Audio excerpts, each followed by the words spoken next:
சீட்டு 2 கோடி ரூபா கொடுத்து நான் வாங்குறதுக்கு அந்த 2 கோடி மக்களுக்கு செலவு கொண்டு சுயேட்சையா நின்று போயிடுவேன். எதுக்கு வந்து வேப்பப்பா நான் 10,000 ரூபா கட்டி விருப்பம் பண்ணி கொடுத்துக்கிறேன். எதுக்கு இந்த 10,000 ரூபா கட்டி விருப்பம் பண்ணி கேட்குறீங்க? என் சொந்த வருமானத்தில் என் சொந்த காசை செலவு பண்ணுறீங்க. எவனையும் என்னை விமர்சனம் பண்ணுறதுக்கு யாருக்கும் அதிகாரம் இல்லை. நீங்களும் ஒரு பொறுப்பாளராக இருக்கீங்க, மற்றவங்களாம் பொறுப்பாளராக இருக்காங்க. அவங்க ஏன் இது ஒரு வார்த்தை கூட இதுமே பெண்களை பற்றி பேசாதீங்க, ஏன் எதுவுமே சொல்ல மாட்டாங்க? ஆனா மற்றவங்க யாராவது வந்து அவங்க கட்சிக்காரர் ஒரு வார்த்தை பேசிட்டா மட்டும் கொந்தளிக்கும் போது ஏன் நீங்க யாரும் பேசல? இதை வந்து உண்மையாகவே வந்து ஒரு ஹியூமன் பீயா தளபதி வந்து ஸ்ட்ரிக்டாக வந்து கண்டிக்கணும். தான் செய்தாலும் தான் பிள்ளைகள் செய்தாலும் மற்றவங்க செஞ்சாலும் தவறு தான் என்னை பொறுத்தவரையில். அதுக்கு வந்து ஒருபோதும் வந்து இடம் கொடுக்கக்கூடாது. இப்போ வந்து வேறு யார் ஒரு எக்ஸாம்பிளுக்கு தமிழக வெற்றி கழகத்தில் உள்ள பொண்ணை வந்து வேறு யார் பேசினாலும் சரி, இல்லை வேற ஒருத்தங்க கட்சியில் இருக்கிறவங்க வேறு இதில் உள்ளவங்களை வந்து தமிழக வெற்றி கழகத்தில் பேசினாலும் அதுக்கு வந்து எந்த தலைவர்களுமே அதுக்கு வந்து இடம் கொடுக்கக்கூடாது. அப்படிதான்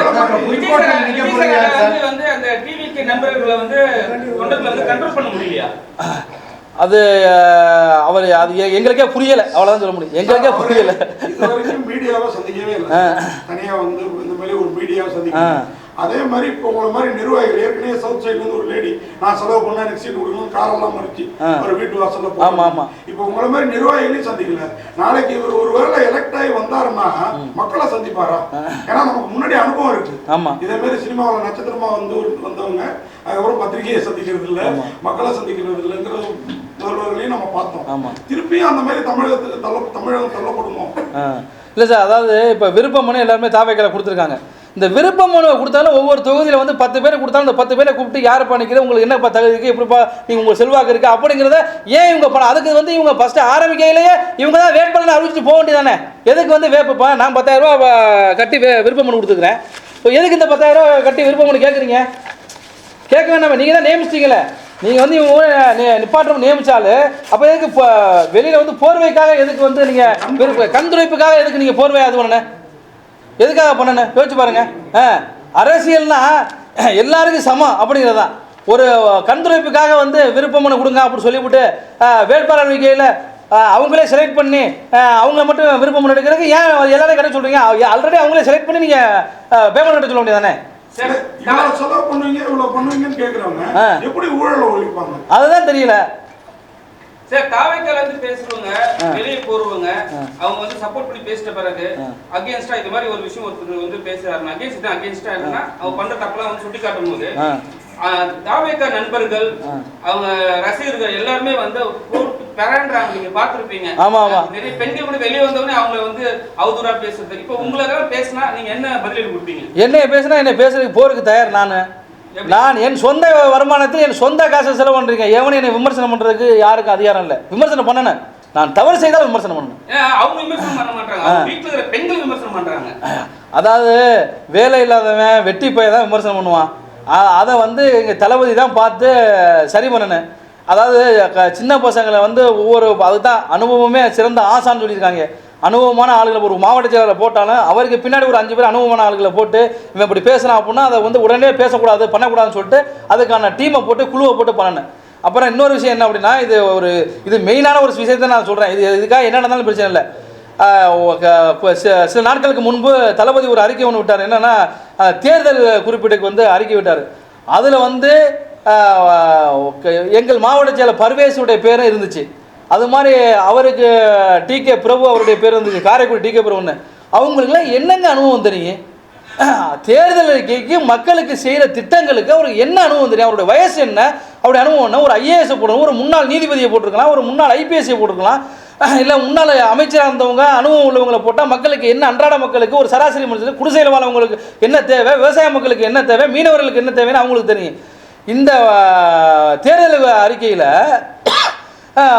அவர் எங்கள் மாவட்ட செயலர் என்ன அனுபவம் தெரியுது? இதுதான் சந்தேகத்தின் பேரில் எங்களுக்குலாம் எழ ஆரம்பிக்குது. சீட்டு இல்லை, அப்படித்தான். நான் வந்து மக்களுக்கு தான் கொடுக்கணும், மக்களுக்கு தான் செலவு பண்ணி நான் எவ்வளோ சீட்டு கொடுத்தா நான் சீட்டு வாங்க முடியாது. அதுக்கு ஏங்க நான் வந்து ஒரு சீட்டு 2 கோடி ரூபா கொடுத்து நான் வாங்குறதுக்கு அந்த 2 கோடி மக்களுக்கு செலவு பண்ணி சுயேட்சையா நின்று போயிடுவேன். அதான் நான் சொல்றேன்.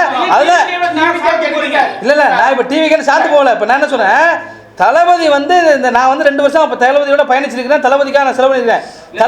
2 வருஷம் பயணிச்சீங்க. ஓகே. விஜய் சார் ஒரு வாட்டி பாத்தீங்களா பக்கத்துல? என்னை கூட்டிட்டே போகல. அதெல்லாம் தப்பு இல்ல சார். இப்போ நீங்க பயணிச்சோன்ற வார்த்தை வரக்கூடாதுல்ல.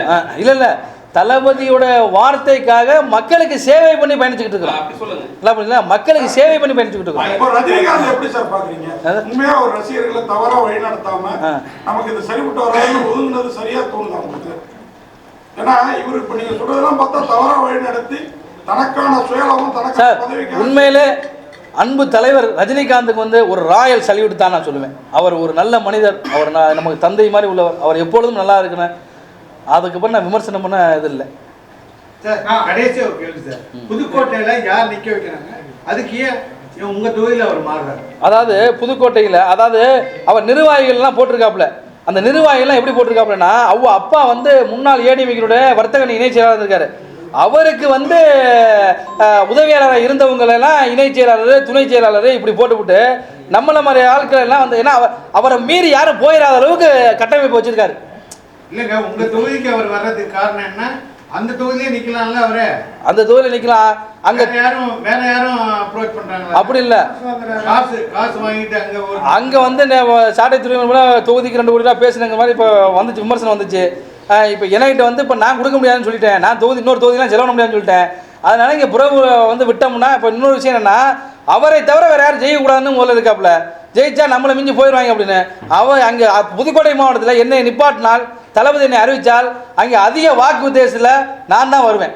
சார், லைலா கல்லூரி மாணவர்கள் நான் ஒரு பாடத்தை கேட்கிறேன். சொல்லுங்க ஐயா. இப்போ கருத்து கணிப்பு எடுத்தாங்க லைலா கல்லூரி மாணவர்கள் எல்லாம் சேர்ந்து. சரி, இதெல்லாம் வந்து உண்மையா பொய்யா? லைலா கல்லூரி மாணவர்களா? அது வந்து என்னை பொறுத்தல அது வந்து பொய். நான் அதே மாதிரி அந்த உங்க பர்வேஸ் சொன்னாருன்னு சொன்னீங்க சார். புதுக்கோட்டையில் உலகநாதன் ஒருத்தர் வந்திருக்கு. அடுத்து வந்து ஆலங்குடியில் கந்தசாமி, அவர் ஒரு அட்வொகேட்டு. கந்தரகோட்டில் சுப்பிரமணியன் சொல்லிட்டு, திருமயத்தில் சிந்து ராமசாமின்னு ஒரு லேடி. அவங்க விராலிமலையில் முருகேசன் ஒருத்தவங்களை. இது வந்து உத்தேசப்பட்டியலில் இது பண்ணியிருக்காங்க. நீங்க சொன்னீங்க தாவேக்கால வந்து ஆதவரச்சனை பேசுறது எல்லாமே தாவேக்காவோட ஓட்ட குறைக்கிற மாதிரி தான் இருக்கு. அவர் வந்து திமுக வந்து அனுப்பிட்ட ஆளா உங்களுக்கு தோணுதா? இல்ல அப்படி எனக்கு வந்து தோணல. அப்படி தோணல. பார்த்தா அவர் ரஜினி பேசுறாரு, அப்புறம் கட்சியில இருக்கிறவங்க அஜித்தை பேசுறாங்க. எல்லாமே வந்து அவங்களுடைய ஓட்டு வங்கியை குறைக்கிற மாதிரி தான் இருக்கு தாவேக்கால. இல்ல அவரை பத்தி விமர்சனம் பண்றதுக்கு எனக்கு எதுவும் இல்லை. ரஜினிகாந்த் சாரை பத்திலாம் அப்படி பேசிக்க கூடாது. அவர் எங்கேயோ இருக்காரு, பேசுறத பேசக்கூடாது.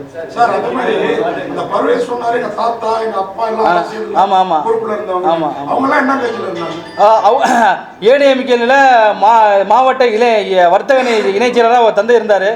அதுக்கப்புறம் வந்து அண்ணன் வந்து இப்போ மாணவரணி மாவட்ட செயலாளர் ஏதோ இருக்காப்புல, ஏடிஎம்கேல இருக்காப்புல. அவர் வந்து நம்மள்ட்ட சொல்றாப்புல, அதாவது வயசை மீறி அவர் என்ன பண்ணுறா, வயசுக்கு மீறின பேச்சு அவருக்கு. நம்ம இது வரைக்கும் வந்து தலைவரே அப்படின்னா தளபதிக்காக தான் தலைவர்.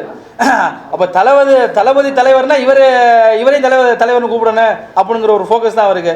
நான் என்ன சொல்கிறேன், ஒரு நல்ல மனிதர்களை, எல்லா மக்களையும் அனுசரிக்கக்கூடிய மக்களை, மனதார மக்களுக்கு சேவை பண்ணக்கூடிய ஆட்களை மட்டும்தான் மாவட்ட செயலாளராக போடணும் அப்படிங்கிறது. இப்போ வேட்பாளராக அறந்தாங்கி தொகுதியில் அவரை நிப்பாட்டினாங்கன்னா அவர் டெபாசிட்டு காலியாவார்.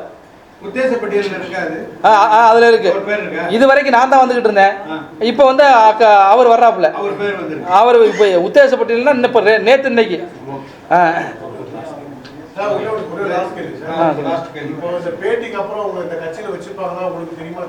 சார் நான் வந்து இந்த பேட்டிக்கு அப்புறம் அந்த கட்சியில இருக்கிறீர்கள் இல்ல, மக்கள் செல்வாக்கு உள்ளாள்.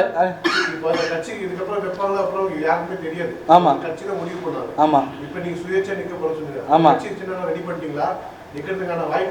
ஆமா, அதுக்கான வேலைகள் மும்முரமா போயிட்டு இருக்கு. அதுக்கான வேலைகள் மும்முரமா நான் ஏற்பாடு இல்ல மாவட்ட செயலாளரை அறிவிச்சால் இன்னும் என்னுடைய மண்ணில் உள்ளவங்களை யாரை வேணுமோ அறிவிச்சாலும் தாவேகா தலைவர் யாரை அறிவிக்கிறாரோ அதுக்கு பயணியாற்ற நான் தயாரா இருக்கிறேன். மாவட்ட செயலாளர் அறிவிச்சால் கண்டிப்பா சுயேட்சை வேட்பாளர் களம் காணுவேன். ஆமா, இதே வந்து சார் வந்து மு.க. ஸ்டாலின் அப்படியே காப்பி அடிக்கிறாரு. தளபதி அப்படிங்கிற பேரு மு.க. ஸ்டாலினுக்கு தான் ஃபர்ஸ்ட் தளபதின்ற பேர் இருந்தது, அதே கொண்டு வந்தாரு. அடுத்து இப்ப முதல்வர் ஆகிறதுக்கும் அவரை மாதிரியே ஆசைப்படுற மாதிரி தெரியுது. இதை எப்படி பாக்குறீங்க? அது சொல்ல விமர்சனம் இல்லை. ஆனா அவரப்பா முதல்வரா இருந்தவர், இவரப்பா இயக்குனரா தான் இருந்தாரு. இந்த ஆசை பேராசையா தெரியலையா உங்களை பேர் ரசிகர்களுக்கு? அது வந்து சொல்றதுக்கு எனக்கு இல்லை. அவர் முதல்வராக இருக்கணும்னு அவர் நிறைய பேர் தூண்டி விட்டுட்டு இருக்காங்க. அது எங்க போய் முடியும்னு தெரியல. அவரு தான் வர இன்னொரு சாரா சொல்றாங்க திரிஷாவை தான் முதல்வராக்கிறதுக்காக அவர் அரசியல் இல்ல இல்ல அதுக்கு உண்மையா இல்ல அது விமர்சனம் இல்ல. நான் சொன்னது விஜய் சார் தான் வந்து வேட்பாளர் எல்லாருமே நின்னு செலக்ட் பண்றாரா இல்ல வந்து அந்த இதுல இருக்கிறவங்க தான் செலக்ட் பண்றாங்க? இல்ல இல்ல அதாவது தளபதி விஜய் சாருக்கு வந்து இதெல்லாம் தெரியுமா தெரியலாம் தெரியல. கண்டிப்பா விஜய் சாருக்கு தெரிஞ்சிருந்தா அவருக்கு வந்து கண்டிப்பா எல்லாரையும் கூப்பிட்டு கேட்டிருப்பாரு. அவங்க வந்து ஆல்ரெடி நியமிச்சிட்டாங்க, என்னையை நியமிச்சுட்டு தான் நான் உத்தேசப்பட்டியில் நான் வந்து சத்தியம் டிவிலாம் நான் எல்லாத்தையும் நான் தான் வர்றேன், முதல்ல வர்றேன். அப்படியே அப்படியே